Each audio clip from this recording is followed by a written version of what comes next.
सज्जनो हो नमस्कार. कोरोना काळात मुलांसाठी कविता या उपक्रमाचे 15 भाग संपलेले आहेत. आपल्या पाठबळामुळे 30 जूनपर्यंत आम्ही हा उपक्रम चालवणार आहोत. आजच्या या खास भागात प्रतिक्रिया व मार्गदर्शन आणि आशीर्वाद देण्यासाठी अखिल भारतीय साहित्य संमेलनाचे माजी अध्यक्ष डॉक्टर श्रीपाल सबनीस सर आपणाशी संवाद साधणार आहेत. मराठी साहित्य समृद्ध करणारे, प्रागतिक वृत्तीचे, निर्वेद, निर्भय, निपक्ष विचारवंत, चिकित्सक व मार्मिक समीक्षक म्हणजे डॉक्टर सबनीस सर. मराठी साहित्यात त्यांनी 38 ग्रंथ, 800 लेख, 186 पुस्तकांना प्रस्तावना लिहून आपले कार्य आजही प्रवाहित ठेवले आहे. डॉक्टर गंगाधर पानतावणे सर म्हणाले होते, डॉक्टर श्रीपाल सबनीस यांच्या पुस्तकांना प्रस्तावना लिहिणे म्हणजे धनुष्य पेलण्यासारखे आहे. निर्भीड आणि सत्य प्रांजळपणे मांडणारे, बहुसांस्कृतिक संचिताची पेरणी करणारे, नवोदितांचा आधारवड, साहित्यपती, भाषाप्रभू आदरणीय डॉक्टर श्रीपाल सबनीस सरांना मी विनंती करतो की आमच्या या उपक्रमाला आपण शुभेच्छा द्याव्यात. मित्रांनो आणि रसिक बंधू भगिनींनो, कोरोनाच्या संकटामध्ये सबंध विश्वातली 700 कोटीची मानवता भयभीत झालेल्या कालखंडामध्ये आपणा सर्वांचा आशावाद जिवंत राहावा, तो बुलंद व्हावा, माणसाचा माणसावरचा विश्वास आणि स्वतःवरचा विश्वास वृद्धिंगत व्हावा आणि या संकटातून मुक्त होण्याची सर्वार्थाची विधायक अशा प्रकारची आशावादी भूमिका सगळ्यांना जगता यावी यासाठी मी सुरुवातीलाच शुभेच्छा देतो. वीरभद्र मिरेवाड सारखा एक प्रतिभासंपन्न कल्पक शिक्षक आणि कवी हृदयाचा हा अत्यंत अस्सल एक कवी साहित्यिक महाराष्ट्रासाठी एक नवा उपक्रम घेऊन येतोय आणि त्याच्यासोबत त्यांचे काही सहकारी आहेत.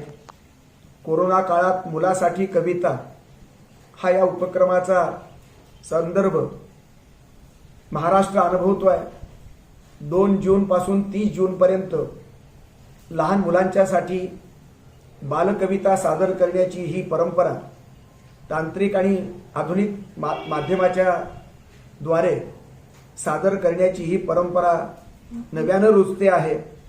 याबद्दल वीरभद्र मिरेवाड, तांत्रिक बाजू पाहणारे त्यांचे सहकारी संजय राठोड आणि प्राध्यापक अशोक कुबडे या तिघांचे मी जाहीरपणानं अभिनंदन करतो.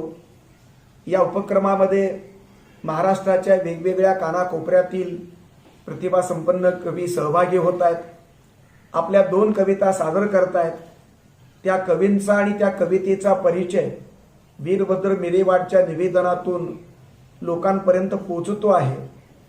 महाराष्ट्राची रसिकता कोरोना काळामध्ये काळवंडली, काहीशी हादरली.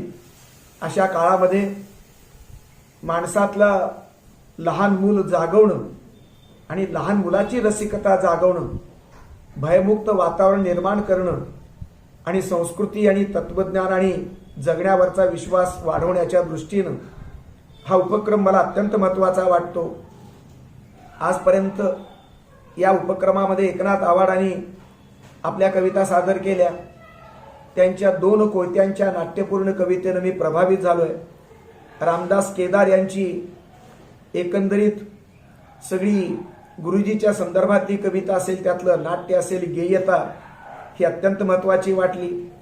संजय ऐलवाडच्या बालमनाच्या कविता प्रभावित करून गेल्या. माधव चुकेवाड यांची अस्वलाची कविता आणि विशेषतः प्राण्यांमधलं नाट्य त्यांनी सादर केलं. मुंबईच्या ज्योती कपिले यांनी आनंदाच्या बिया पेरून कवितेतला बहर सादर केला. प्रभाकर साळेगावकरांसारखा एक अस्सल कवी राष्ट्रध्वजाच्या सन्मानामध्ये आपली कविता सादर करून गेला. रेणू पाचपोर सारखे कवी फुलांच्या सुगंधामध्ये रमून गेले. तर अशोक कौतिक कोळी सारखा कवी पावसाने चिंब भिजला आणि त्यांनी महाराष्ट्राच्या बालमनालाही तितकंच ओलावा अशा प्रकारचा दिला. धनंजय गुडसुरकरांनी खादाडरावाची नाट्यकथा काव्यात्मक करून सांगितली आणि प्रकाश जाधवांची अंगत पंगत आणि त्यामधली खिचडीची गंमत ही तर निश्चितच नाट्यपूर्ण ठरली. पंडित पाटलांची फुलबाग आणि आकाशातल्या चांदण्या या प्रभावित होत्या. उर्मिला चाकूरकरांचा हत्तीचा चष्मा अत्यंत नाट्यपूर्ण होता. त्याचबरोबर शंकर नाईकांची कवितेतली प्राणीशाळा ही अत्यंत प्रभावित करणारी आणि जीवन सुंदर करून टाकणारी आहे. त्याचबरोबर बबन शिंदे यांची चंद्रावरची बाग ही एक नवीन कल्पना निश्चित महत्वाची ठरली. अशा सुमारे 15 कवींनी आजवर या उपक्रमामध्ये सहभाग नोंदवून महाराष्ट्राचं मन रिझवलं. हा उपक्रम केवळ बालकांसाठी जरी असला तरी पालकातलं बालकपण जागवण्याचं काम सुद्धा या वीरभद्र मिरेवाड यांच्या उपक्रमानं केलेलं आहे. वीरभद्र मिरेवाड हे अत्यंत चौकस निवेदक आहेत, अभ्यासू सूत्रसंचलक आहेत आणि याची प्रत्यय त्यांच्या निवेदनातून आपल्याला येतो. त्यांचं भाषा वैभव तर निश्चितच न्याय देणारं आहे, पण प्रत्येक कवीचं संक्षिप्त चरित्र त्यांच्या महत्वाच्या मुद्द्यांच्या अनुषंगानं मिरेवाड यांनी त्यांच्या निवेदनातून सादर करून महाराष्ट्राला या कवींचा नव्यानं सूत्ररूप आणि असा काव्यात्म आणि कवितेचा आणि कवीचा एकत्रित परिचय त्यांनी करून दिलेला आहे. त्यांचं भाष्य न्याय देणारं आहे. त्या भाष्यामध्ये समीक्षा आहे ती फक्त गौरवाची असली तरी तो गौरव सुद्धा यथोचित आहे, तो सप्रमाण आहे आणि म्हणून या समीक्षेचं आणि या भाष्याचं नव्या जुन्या सर्व पिढीतल्या समीक्षकांनी स्वागतच करावं. अशा प्रकारचा हा एक नवीन असा प्रकार आहे. अनेक विद्वानांचे संदर्भ, विशेषतः प्राध्यापक नरहर कुरुंदकर असतील, प्राध्यापक तांबोळे असतील, अशा समीक्षकांचे सुंदर सुंदर विधानं मिरेवाड यांच्या निवेदनामधून सादर होतात आणि त्या निवेदनातल्या त्या कोटेशनच्या त्या संदर्भाच्या प्रकाशामध्ये संबंधित कवीचं कवित्व आणि त्याचं चरित्र हे प्रकाशमान होऊन जातं. त्यामुळं एक भारदस्तपणा, एक दर्जेदारपणा, एक गुणवत्ता या कार्यक्रमाला लाभलेली आहे. या सर्वच कवींनी निसर्गावरती कविता लिहिल्या, राष्ट्रभक्तीवर कविता सादर केली, पावसावर फुलावर कविता सादर केली. या सर्व कवितांचं वैशिष्ट्य समजून सांगताना आणि समजून घेताना त्यातली कल्पनारम्यता मला अधिक भावलेली आहे. विशेषतः साळेगावकरांच्या कवितेतली कल्पनारम्यता असेल, कोयता या कवितेतली नाट्यमयता असेल, एडवाडच्या कवितेतील संजयची गेयता असेल किंवा सादरीकरणातील विभिन्न अशा प्रकारच्या वेगवेगळ्या कवींच्या वेगवेगळ्या शैली असतील, नवा आविष्कार आणि नव्या विषयावरचं काव्यात्मक भाष्य, त्यातील तरल भावना आणि संवादी असणारं नाट्य हे अत्यंत प्रभावित करणारं अशा प्रकारचं आहे. काही कविता नवा संदेश देतात, उपदेशपर अशा प्रकारची भूमिकाही काही कवी मांडतात. या कवितेतली लयबद्धता आणि नादमाधुर्य मला विशेष जाणवतं. अगदी कवितेतल्या मला जे जाणवलं, मी जे व्हिडिओ पाहिले त्याच्यामध्ये आणि एकंदरीत जी कवितेची नावं माझ्यासमोर आली त्यामध्ये आधुनिकतेचा संदर्भ ज्याला म्हणतो आपण, तंत्रात्मकता, यंत्रात्मकता, आधुनिक तंत्रज्ञान, आधुनिकता ही त्यामध्ये या कवींच्या या सादरीकरणातल्या कवितेमध्ये मला फारशी दिसत नाही.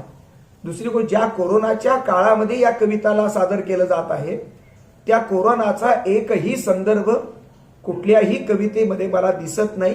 ती मला उणीव जाणवते आहे.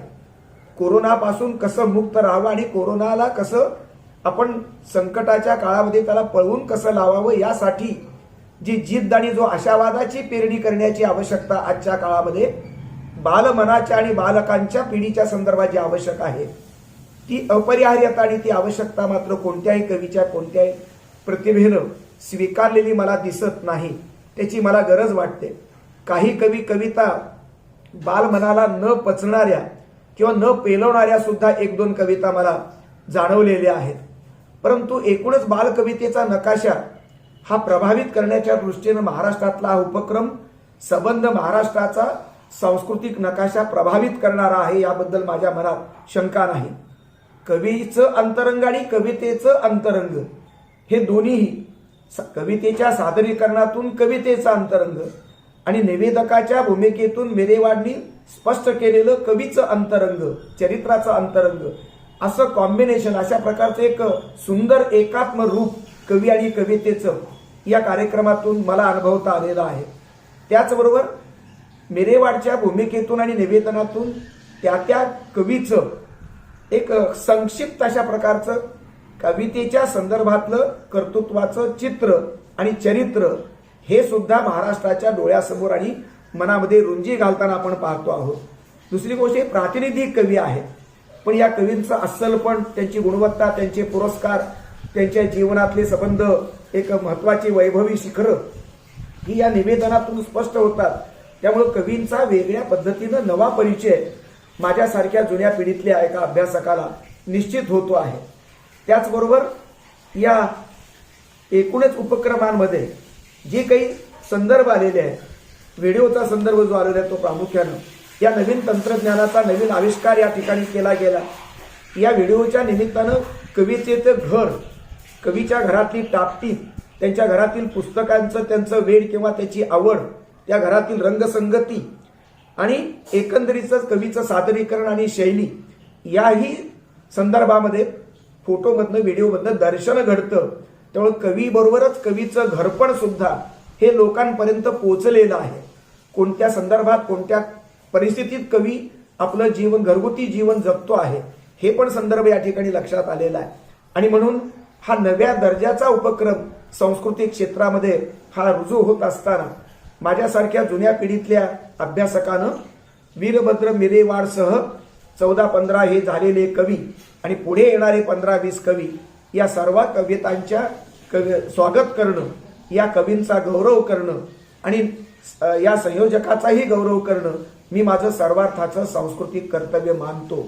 असे उपक्रम कथाकार, कादंबरीकार, नाटककार, इतर साहित्य प्रकाराच्या संदर्भात जरूर व्हावेत, वैचारिक क्षेत्रात जरूर व्हावेत आणि मराठी संस्कृती बहुआयामी, बहुसांस्कृतिक, बहुधार्मिक, बहुजाणीवांची सिद्ध व्हावी आणि महाराष्ट्राला जागवताना, जगवताना, राष्ट्रीयत्व जागवताना विश्वाची मानवता समृद्ध करण्याची भूमिका प्रतिभावंतांनी सिद्ध करावी आणि कोरोनातून संकटमुक्त करण्याची प्रेरणा याही काळामध्ये जतन करावी.